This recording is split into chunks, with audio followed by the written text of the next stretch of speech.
సభ్యత్వం లేని సుష్మిత వ్యాఖ్యలను మంత్రి గారిని బర్తరఫ్ చేయాలని కోరడం ఏ విధంగా చూస్తారు?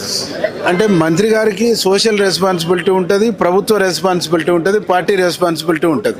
రెస్పాన్సిబిలిటీ ఉన్నప్పుడు ప్రభుత్వ అధినేత ముఖ్యమంత్రి గారి క్యాబినెట్ లో మంత్రి ఒక ముఖ్యమంత్రి పైన అట్లాంటి ఆరోపణలు చేస్తున్నప్పుడు ఖండించవలసినటువంటి ఒక బాధ్యత ఉంటుంది. ఖండించలేదు, రెస్పాన్సిబిలిటీ తీసుకోలేదు కాబట్టి బాధ్యత వహించాలని చెప్పేసి అంటాం. ఓకే, అంత టైం కూడా కొండా సురేఖ గారికి ఇవ్వని పరిస్థితి కూడా కనిపిస్తుంది కదా. తెల్లారే అంటే అంత టైం అంటే ఖండించడానికి ఎంత టైం కావాలి? మాట్లాడినప్పుడు ఇది తప్పు అని చెప్పేస్తే ఎమ్మటే చెప్పవచ్చు కదా, ఇమీడియట్లీ రెస్పాన్స్ తీసుకోవచ్చు కదా.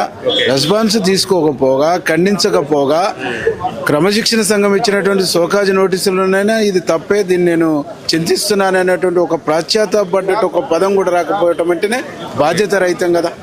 క్రమశిక్షణ కమిటీకి వారు రిప్లై ఇవ్వడం కూడా జరిగింది. నా కూతురు మాట్లాడిన దానికి నాకేం సంబంధం అంటూ కూడా దీనిపైన రేపు ఆ కూతురు పైన అక్కడ ఉన్నటువంటి రేవూరు ప్రకాష్ రెడ్డి పైన అడ్డగోలుగా ఆరోపణలు చేశారు. వాళ్ళ అభిమానులు ఎవరో ఒక కేసు చట్టపరంగా పెడతారు, వాళ్ళ కూతురుని తీసుకుపోయి జైలు వేస్తారు అనుకో, అప్పుడు పోదా తల్లిగా మాట్లాడటానికి పోదా? నాకు సంబంధం లేదంటదా? కాబట్టి ఈరోజు మేము లాజిక్ అవసరం లేదు, రెస్పాన్సిబిలిటీ ఉన్నదా లేదా నీకు?